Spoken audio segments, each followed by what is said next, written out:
Hey there, I'm Sarita, and you're about to experience the modern approach to well being where you get to establish the best and most important relationship you will ever have, the one with yourself. I'm on a mission to help you declutter energy and reclaim your power so you can be a magnet to what you desire. If you're looking for the optimal blend of mindset and healing, you're in the right place. My goal in this podcast is to share tools, resources, and practices that will help you along your healing journey. I'm so excited to be here with you today, so welcome to Back to Here with Sarita. Let's get started. Hello and welcome back to another episode of Back to Here with Sarita. I'm so happy that you're here with me today. I have a wonderful guest. This is my Abundance Chat series.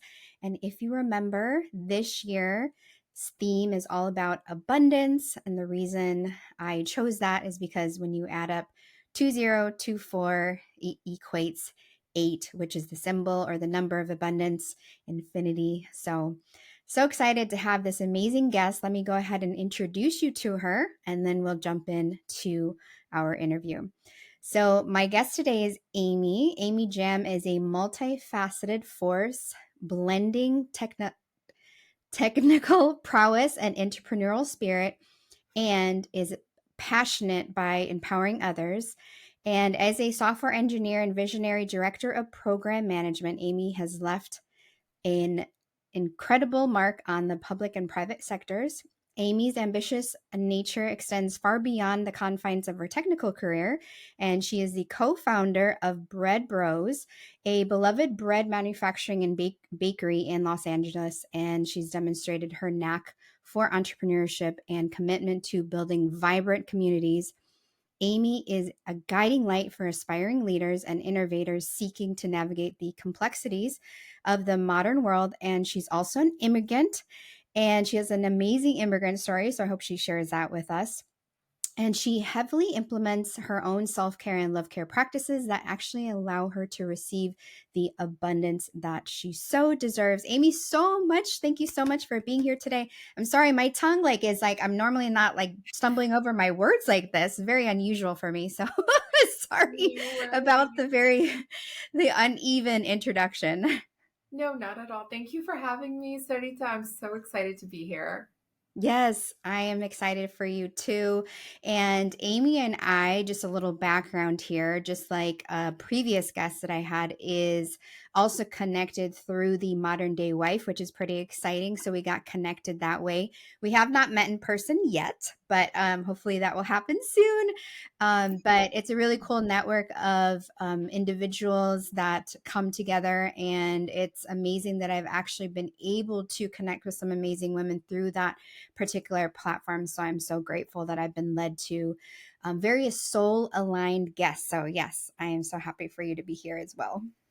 Thank you. Yeah, I love your topics, and I think, when we first connected, um, the main thing that stuck out for me was really understanding that okay, we have this in common, this foundation of building your force of strength through your inner being. And that is the most important thing in any endeavor.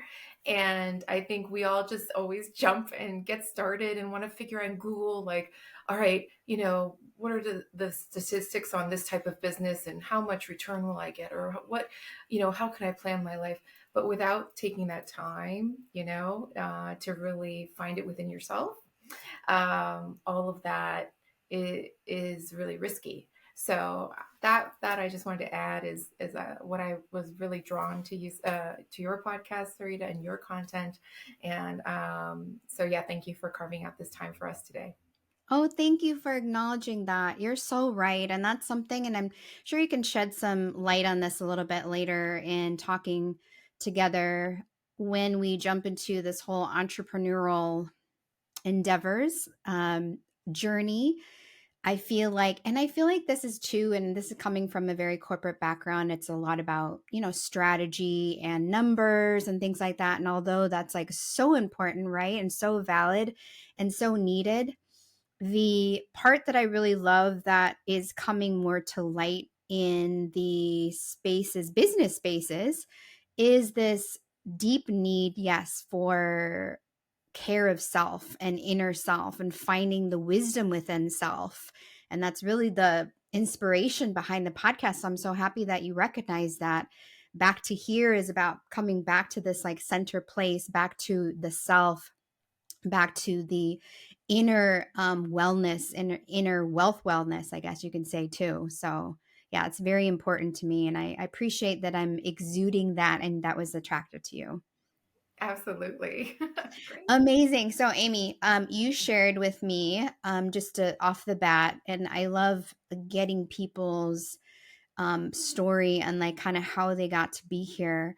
You shared with me an amazing immigrant story. I've had other immigrants on my podcast before because I like an eclectic group of people.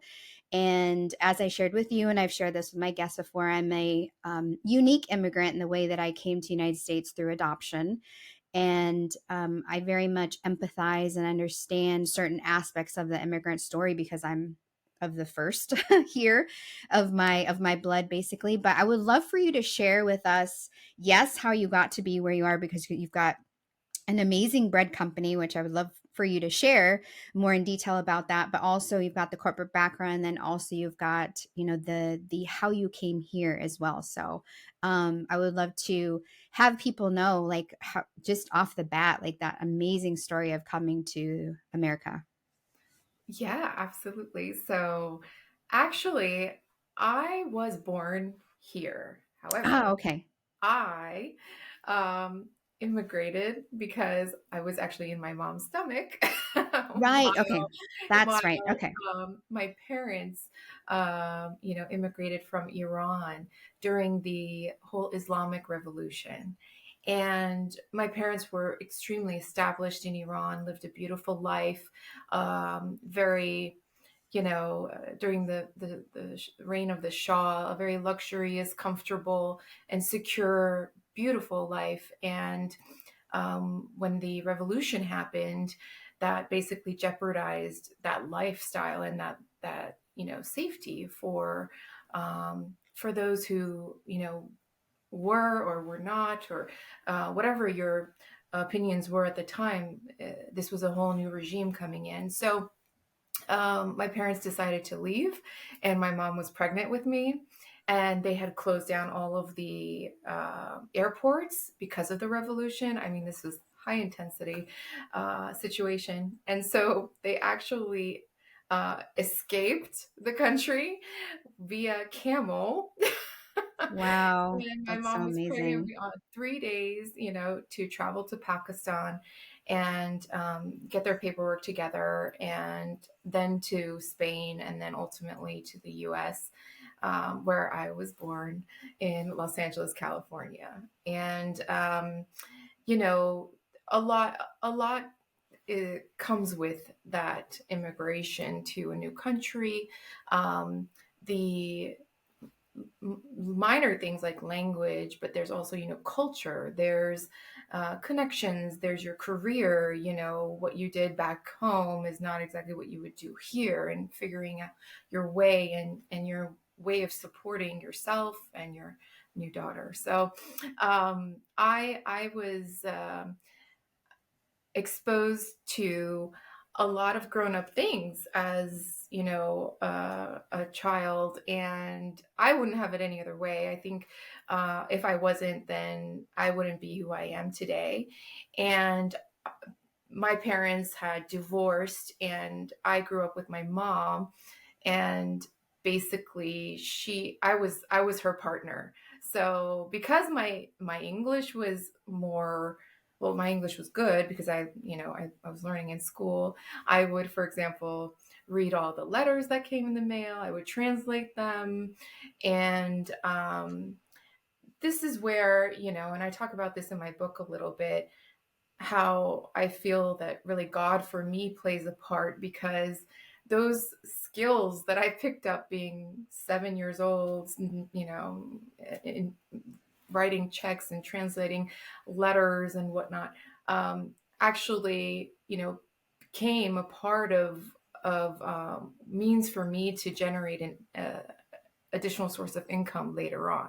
So there's a reason for everything is what I'm saying. And so um, you just have to uh, when you clear out the distractions and you look within, you'll see that you have so many skills that you have developed organically in your life.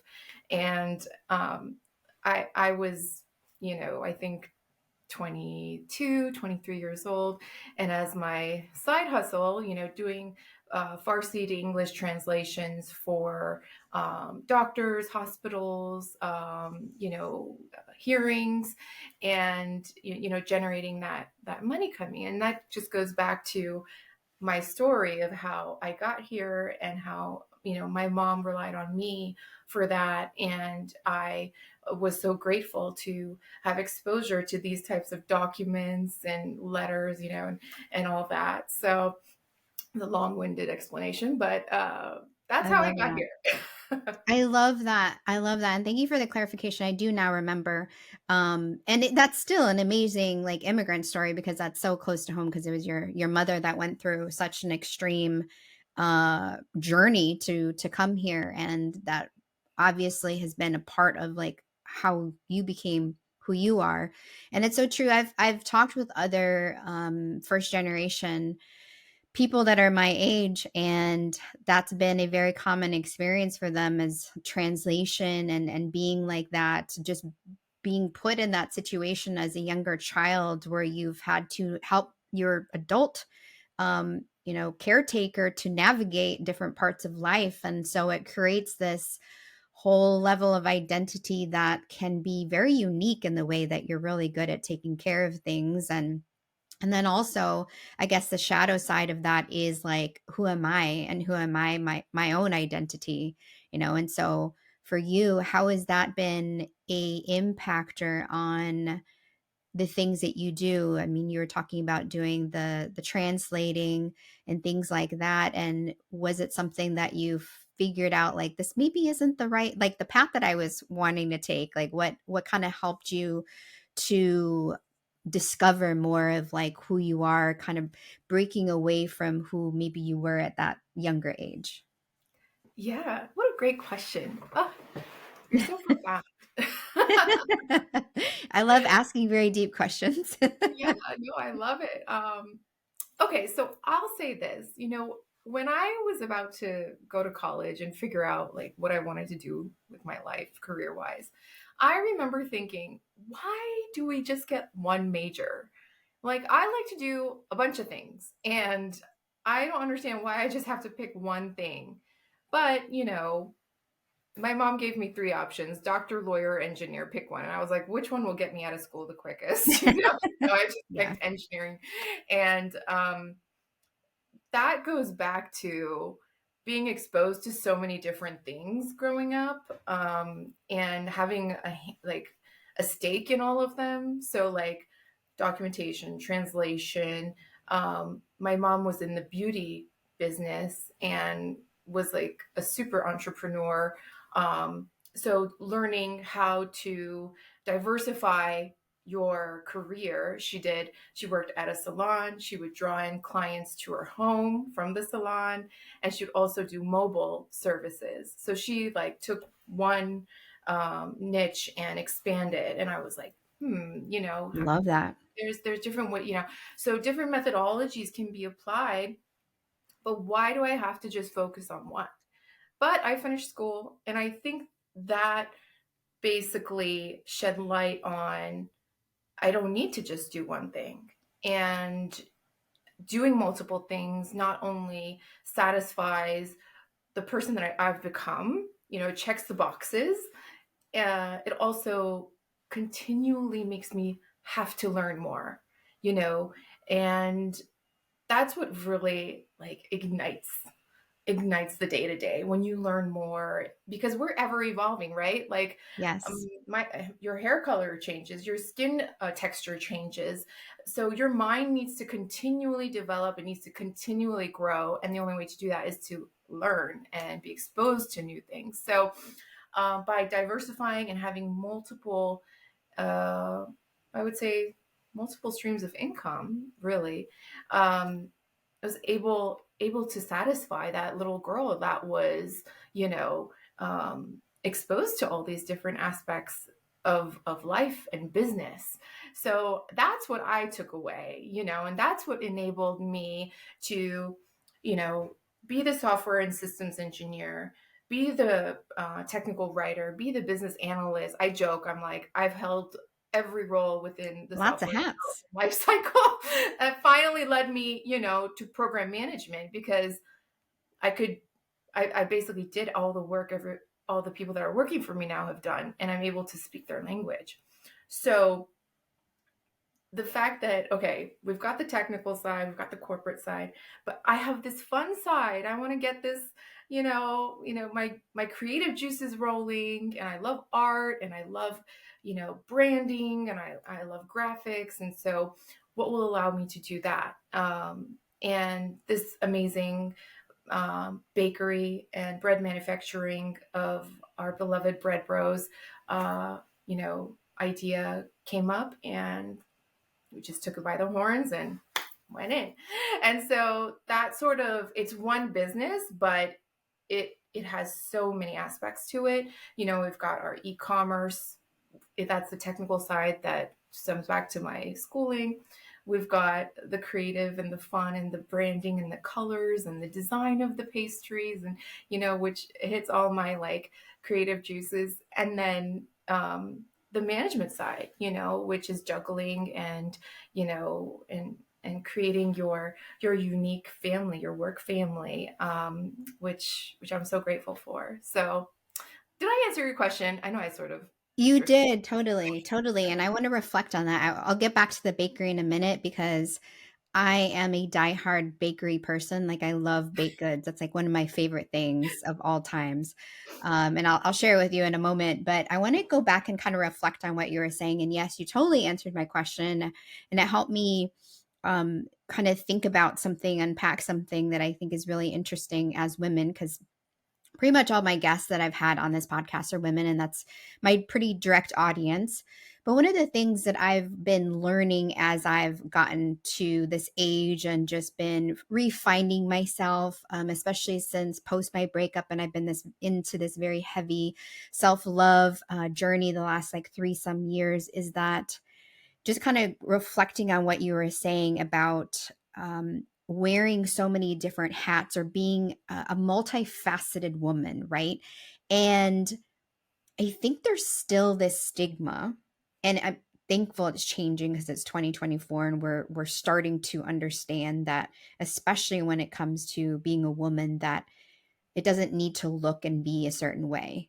And especially when you add like cultural heritage on top of that, I think there's definitely a stigma that we need to, and it sounded like, with your family, with your mother saying you have like three options of like what you're going to be when you grow up, right? And of course, the intention behind that, I'm sure, is that she wanted you to be successful and not struggle and all the things, right? That's the understanding that I've come across, and especially with my mother as well. I was raised by a single mother, and she was a teacher, and she told me straight up, like, I don't want you to be a teacher. You won't make money being a teacher. You need to do something else, like anything else.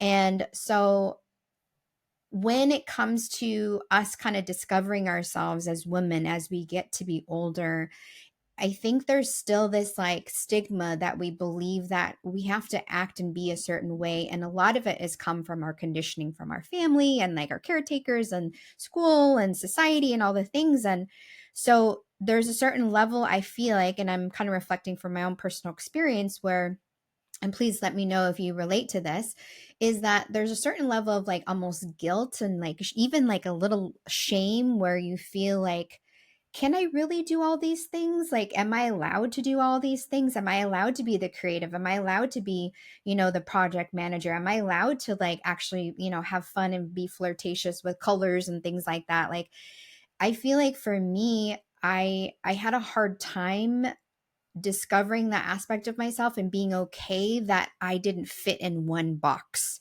I think we're very socialized to fit in like, who are you and what do you, who you be, right? And so when you're just like, yeah, it depends on the day. Like, who am I? Right? So I feel like it's been this like undoing process. Does that relate to you at all? Like it just like ever since sort of like learning certain things, and this whole like grown up experience is like literally undoing everything that I've learned. That is such a good point. I completely agree. You know, we're layered.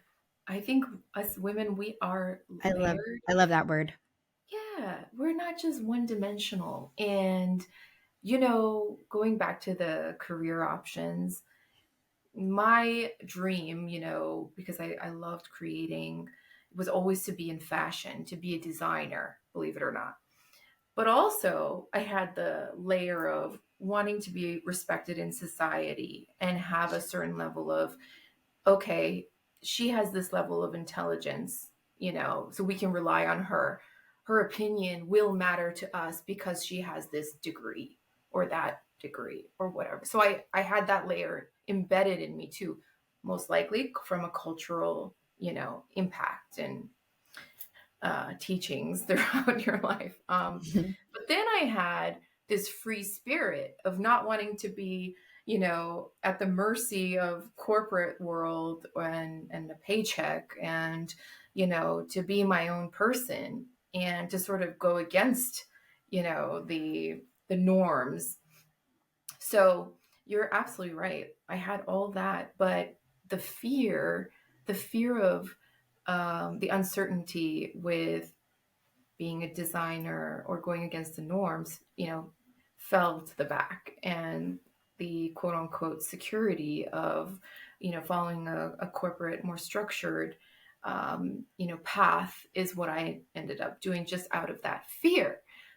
Going back now, you know, I realize that anytime you have fear making decisions for you, okay, you may accomplish what you set out to do, but you're always going to have to rewind and find that true source of happiness for you and start over again. So you're kind of wasting your time, you know, because anything that your heart speaks to you, I believe that's God. For me, that's God.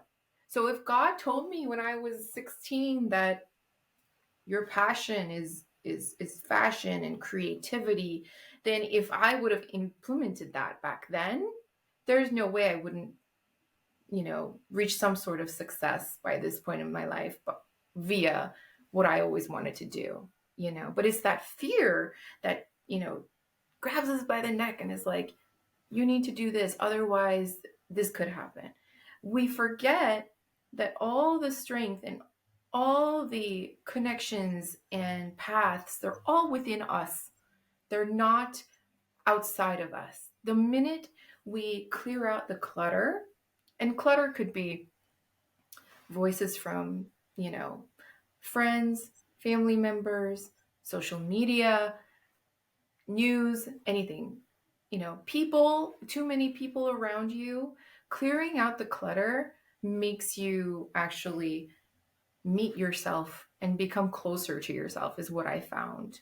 And by doing so, you realize everything is within you. Your mind, you are resourceful if you want it, and you just align with your thoughts and you really manifest what you want. Like one practice that I do every night, you know, I think at night it's the easiest because during the day we're so distracted, you know, and have so many things to do. It's like when I'm laying in bed, I just close my eyes and I think about what's next for you, Amy. What is next? It could be short term next, like tomorrow, or it could be long term next, like in 10 years. But what is next for you, you know? And I actually visualize it. I visualize it down to the outfit that I'm wearing. I think it's the fashion thing that's, you know, Love it. popping up. And it works. I'm telling you, it works. And so I truly think that we need to embrace these layers. And even if we don't prioritize them properly from the get go, we still have them within us. So we can always go back and always, revamp and start again. And like with teaching, like with your mom's point, I yes, teaching, in the traditional way, unfortunately in this country has such a small income. But when you're a talented conveyor of information, there's so many different ways that you can generate income. And so if your passion is really teaching, and this is something like I'm learning, like if I ever have kids down the road, like I'm not going to say to them, don't do this, you won't make any money. No, find what you want to do, figure out how you can extend your reach and make it more impactful so that you can have that be your source of truth and income. So yeah, just really appreciating and embracing those layers and not forgetting about them. So for me, like my next thing is fashion. So I'm like coming into this, you know whirlwind of creativity, and I'm like, this is embedded in me, I'm not letting it go. And I'm going to start. I'm going to start small, but I'm going to start somewhere. So that's the I plan. love it. That's such a great, beautiful response, Amy. Thank you so much. And such a wonderful way, unique way to look at it as layers. We are multifaceted layers of uniqueness. And you're so right. There's so many avenues in which we can utilize our uniqueness. It doesn't need to look like this one way. I think that's one of the most amazing things that I've been learning, not only about myself, but about this podcast and being an online digital entrepreneur and what do they call it, a influencer, things like that, is that it doesn't need to look the way that everybody else does it. In fact, that was probably one of the hardest lessons I did learn, and I've been in the spaces for quite some time, for the last couple of years, and realizing that without knowing, that I was emulating a lot of what I saw, without, just subconsciously, without even realizing it, just taking on the way and learning my own way and learning what worked for me and learning how to approach things. So I really, really appreciate you saying that. That's so true. There's so many avenues in which we can utilize our unique layers. Yeah. And did you find like when you got away from some of like the more popular and more cloned type of content, structure, not content, but the structure that was out there, and you came closer to your style and sharing that. It was a little scary at first, but then like, then you were like, oh my goodness, like this is so like organic and authentic and easy, because it's just and you don't have to like compare Yes. it against something. And Yes, I agree. That's the biggest lesson I've learned, being on social media, being out there, all my, like, not all my stuff, but most of my stuff's out there. I have this podcast, I've got my social media platforms, I've done coaching in the past. So, yes, when I found my way, it was very fascinating how things really started lining up and aligning with me and working in my favor. It's just so amazing. And like talking about abundance, like talk about alignment and abundance, like that was just amazing how it all like literally fell into place. It's really cool how that happens. it's Yeah. like the more we recognize ourselves, the more the universe appreciates it and gives us more and more blessings. The more we Yes. steer away from ourselves and maybe are impacted by others' opinions, their style, their impact, you know, the less the more we have to work, the more struggle, the more challenges. But when you just come back to you, and just that quiet, getting quiet and listening, um that's that's your that's your source. You are your Yes. source. If anything, I can sum it all up in is you are your source. That's why, a lot of times, like, um you know like a lot of my friends will be in relationships and ask, well, don't you want, shouldn't your partner be like this and that or whatever? And I'm like, it's not even about your partner. It's all about you. Like, I went to this conference and Dr. Edith Egger was talking, and one thing she said that like knocked my socks off was like, would you want to be married to you? Right. Or would you want to be dating you? And that just made my like paradigm shift. And I was like, oh, so maybe like when I get home from work, I would want like my partner to be in like this type of mode, or like, say these type of things, and just shifting it around, and that came back to myself, right? Everything comes back to you. Like, even being a good partner in life to your significant other, or your business partner, or your being a great daughter to your, mom and dad, all comes back to you. And that was like for me, like mind blowing. Because I was always searching for things from other people, like, oh, this person is so successful, and they can tell me like what I need to do and what career I need to follow, and or this person is like, a spiritual gangster, like I need to, memorize all of these, affirmations every day, and instill it in my, okay, these are all great or whatever, but then you have to quiet it out. You have to go back and just shed light on what this is, because this that's been created, this Sarita is only one. There's no duplication, and I don't think God makes any mistakes. So what is in you, nobody has, but we just clutter it up with fog and all these distractions, and we get away from who we are. But that's just like getting back to you again. If that's one thing I can reiterate, is it everything in my life, in terms of success, in terms of like monetary or spirituality, everything has sort of had a ripple effect after I got quiet and just, focused in and listened to, really what's in my heart, and translated it into, actions for my life.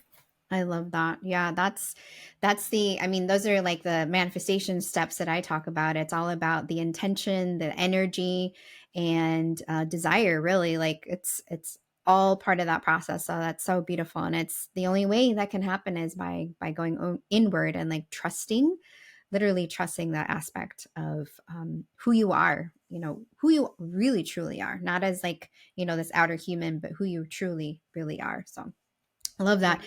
Such a great little those were great nuggets of wisdom. Thank you so much. I did want to talk about, yes, your bread company, your bakery.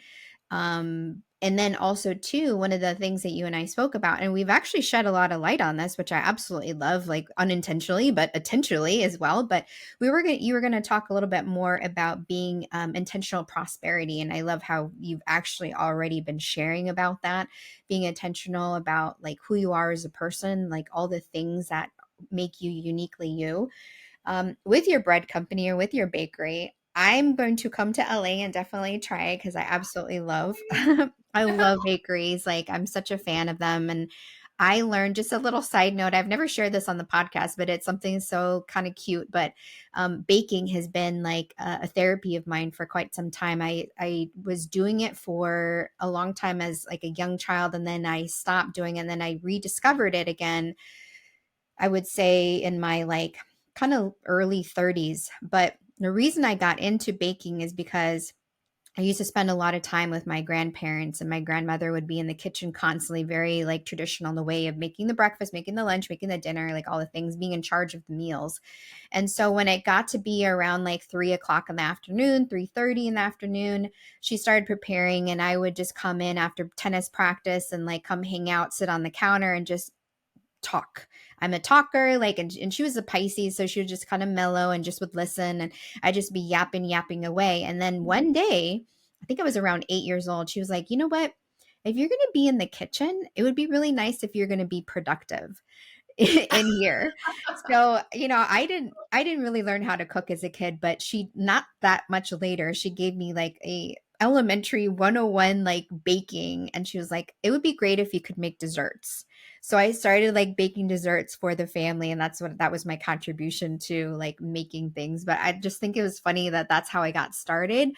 And then it became a therapy for me, especially when I was living with a handful of people. It was like being in the kitchen on a Sunday afternoon, like baking was like my therapy, listening to an audiobook and just having like blast doing, making whatever. So I love that you have a bakery. I love that. So what was the inspiration for that? I mean, you kind of shed a little light on it, saying that it was like the creativity aspect, but share a little bit more about your bakery, because I know I have people in Southern California that will like totally go and like support. Yeah, thank you so much. And I agree with all of that. Baking is very therapeutic for me too. I find specifically, decorating cupcakes to be like the best therapist in the universe. Just putting I love those it. little, It's so cute. yeah.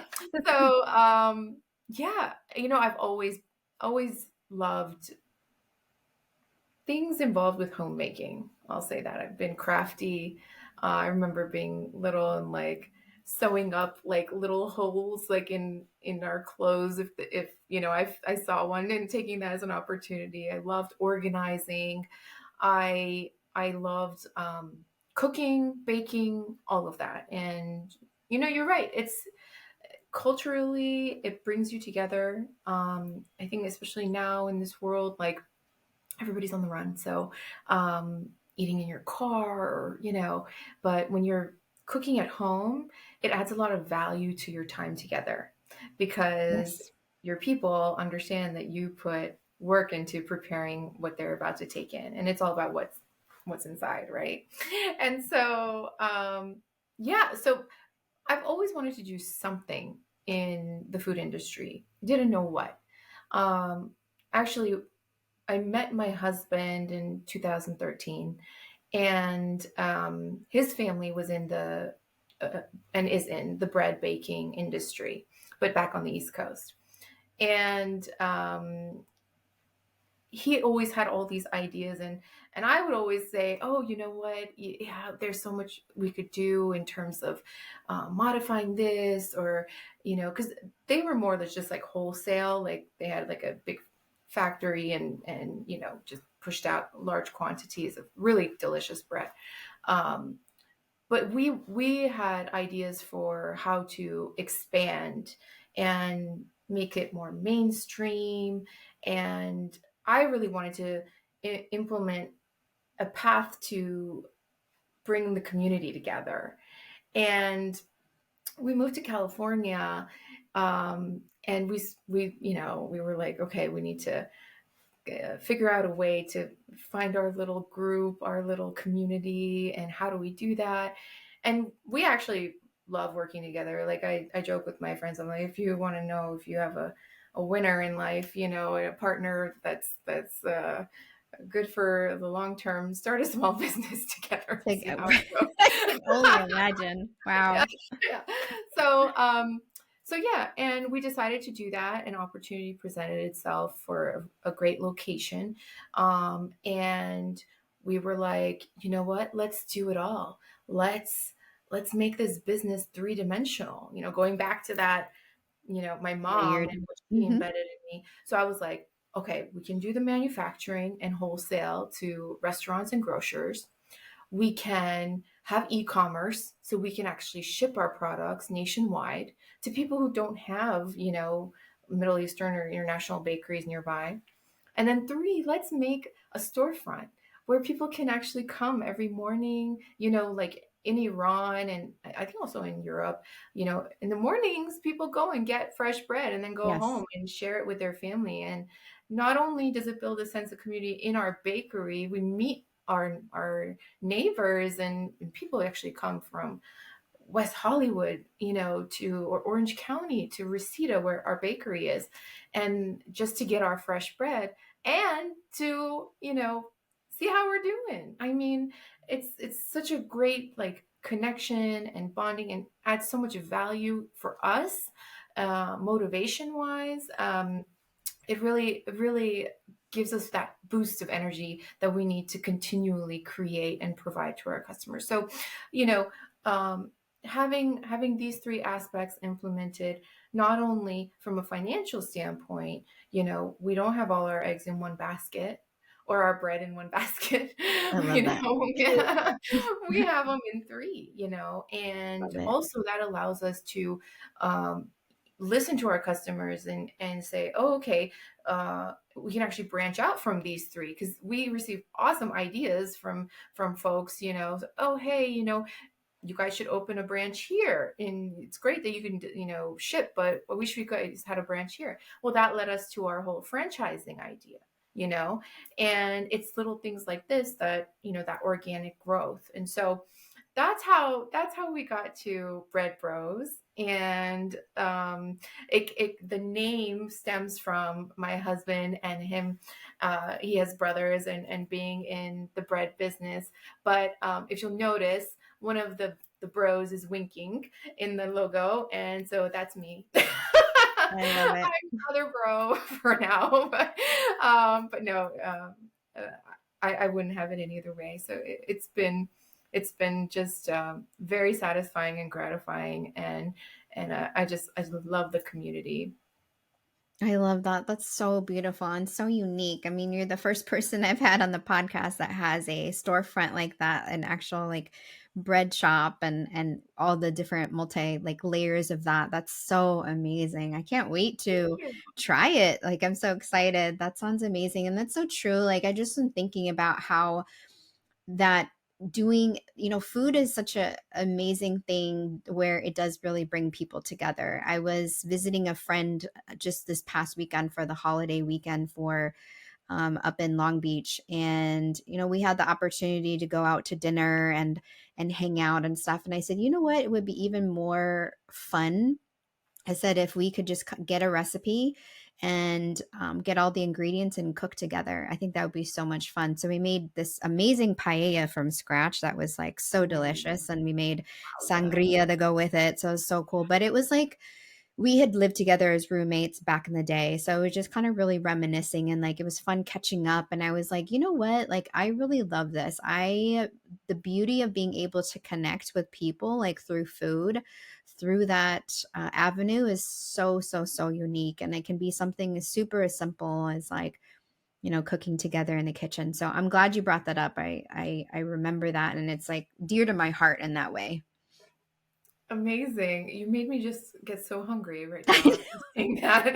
My stomach was like, I know, I love pie. It's so delicious. It was like one of my favorite things. So, let's just talk a little bit about the intentional prosperity again. We'll kind of circle back to that. And I know we were like talking about that this whole series is, about abundance, and you definitely brought that in. I think abundance can be viewed as many different ways, but I will ask you near the end, like what abundance means to you. But just in the intentional prosperity way, because I know that was something you wanted to touch upon a little bit more. What is what is that to you in respect to the things that we've been like kind of talking about around not only like business but being multi-layered and all the things, like how is that so important to like the journey of self-discovery? Yeah, it all ties back, I feel like. And like the more we invest in finding our truth and our true self, I feel like gates after gates open up for you, not windows. Maybe if we settle in on the fear, and we, invest in the fear, maybe we'll get a crack of a window open here, a crack of a window there. But, you have to put all that aside and just um, find what makes you happy within. So a lot of people will say, Amy, like, what's the first thing I should do? Like, what should I invest in right now? Should I buy Bitcoin? Should I buy real estate? Should I?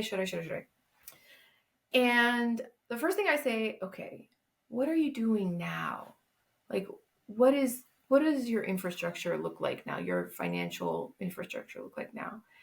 And I look at what they're doing, what they're having, their practices throughout the day, um, and my belief is that, okay, I could tell you to go invest in buying this property and fix it up and maybe sell it and you'll get 100, $200,000 profit, right?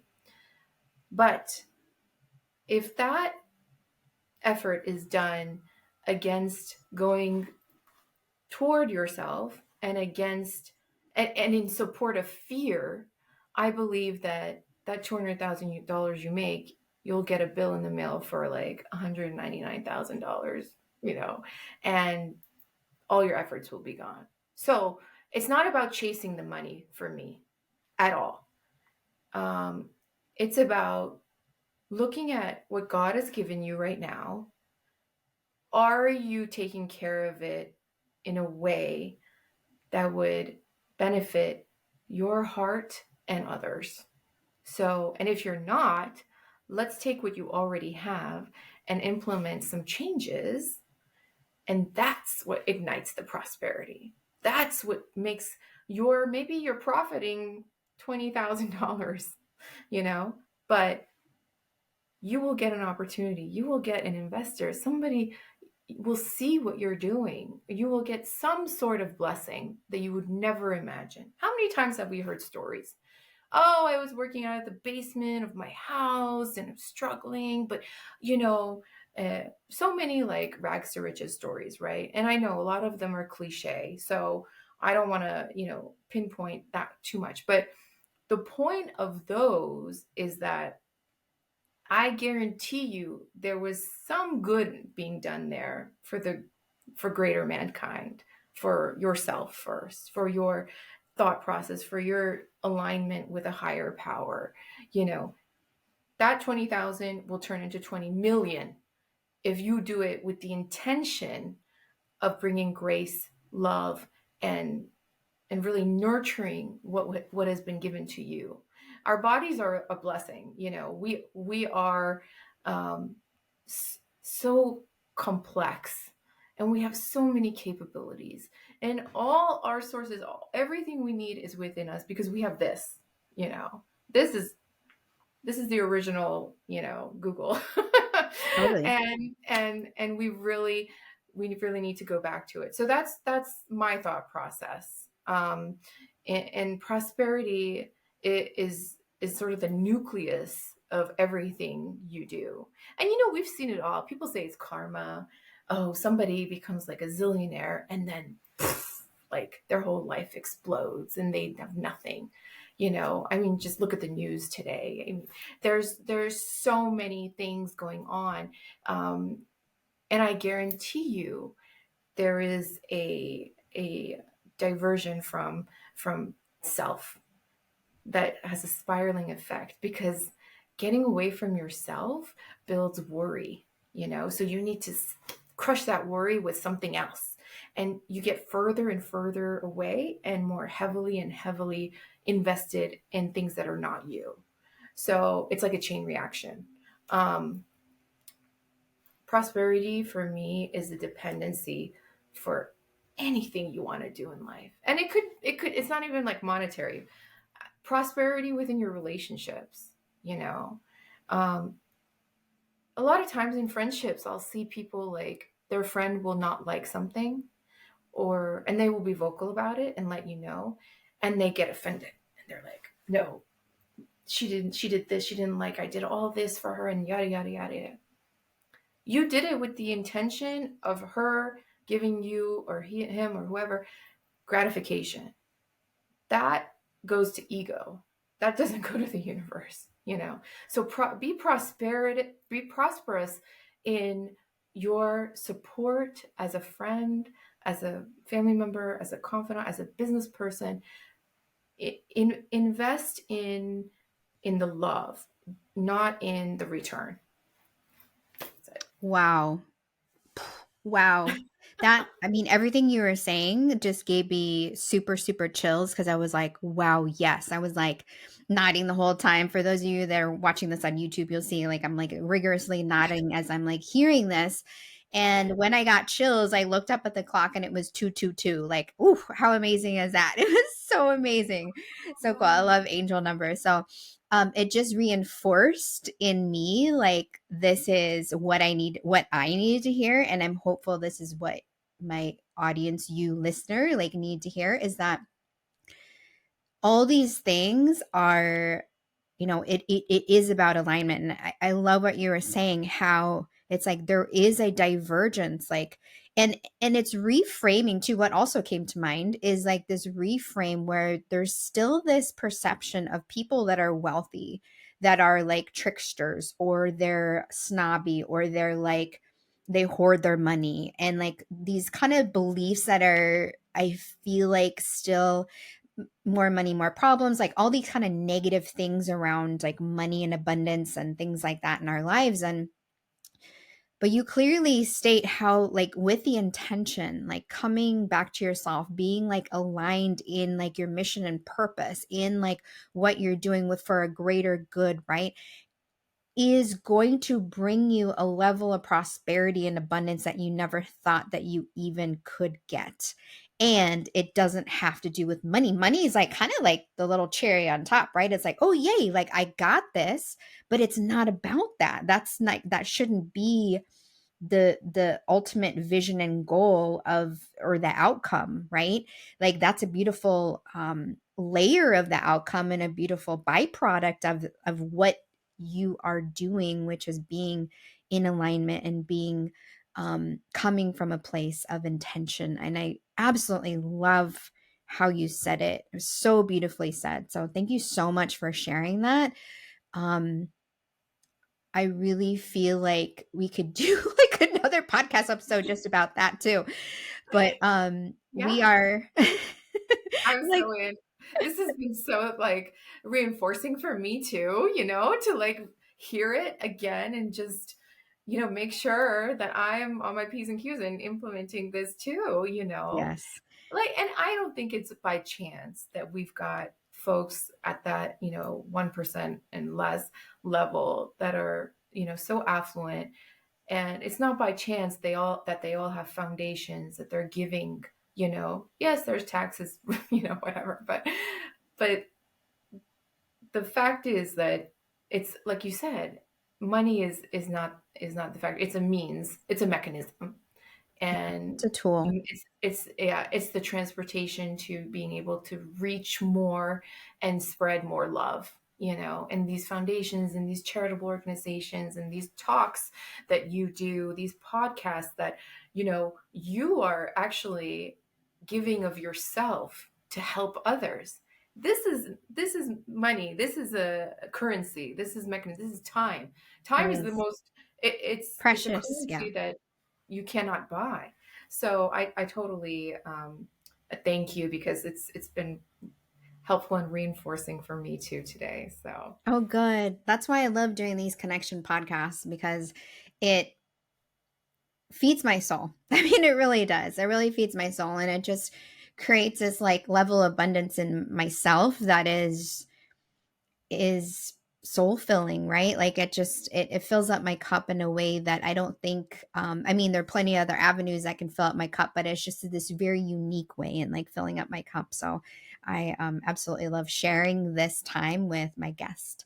So my final question, and it's one that I asked all my guests, is what does abundance mean to you? What does abundance mean to you, Amy? What is your translation of abundance off the cuff? What are you feeling called to share when it comes around abundance? oh, what a good question. For me, if I had to narrow it down to like a single word, abundance for me means peace. Love it. So not no fear, you know. And so abundance in just feeling whole, um, you know, and acknowledging all that's within you, all the abundance that's in within you, and then turning it into tangible, you know, visual things in your life. So yeah, I would turn it to peace and generating that peace from within. Love it. Love that response. There's no wrong answer ever. That's what I love getting that divert. No, there's never any wrong answer.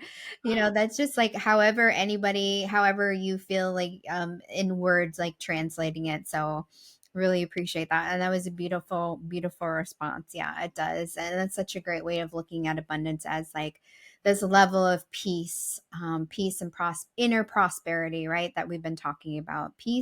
Inner peace and inner prosperity. So thank you for that response. Thank you for that question. And Amy, it's been such a delight, literally, to connect with you. I knew that Amy did it interesting. So I have a process for my podcast to have people like guess, and she went like off, kind of off, off script, not script, but like kind of off the required like steps. And I was like, I like this woman. This is great. So I knew just by reading like the information and connecting with you and seeing what you're up to, like I knew that this was meant to be, that we're meant to connect this way. And I'm hopeful we can stay connected. Like this is just the beginning. That's what I love about these episodes, is that it's like this is just the beginning of a connection, right? Like it's beautiful. And I love that it puts out like all this amazing energy, not only just between us and this like episode, but like the people that are listening to it and people that share it and like all the things. So thank you so much. 100%. And there's a reason for everything. I know there's a reason that you and I met, and it's just the beginning. So thank you so much, Sarita. I really appreciate it. And this has just been so great. Awesome. Thank you again. And thank you everyone again for listening to this episode. If you are listening to it, feel free to go over to YouTube and catch it at Sarita Wellness. It is Back to Here with Sarita. Thank you so much again. We will see you next time. And as always, keep being the amazing you that you are. Take care. Hey, love. Thank you so much for tuning in to today's episode. If you adored what you heard, it would mean the world to me if you took a moment to leave a review on the platform you are listening to this episode on. By doing this, you are helping my mission to impact other women with their healing journeys.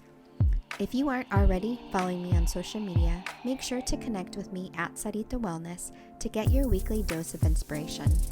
I can't wait to be with you in the next episode, but in the meantime, keep being the amazing you that you are.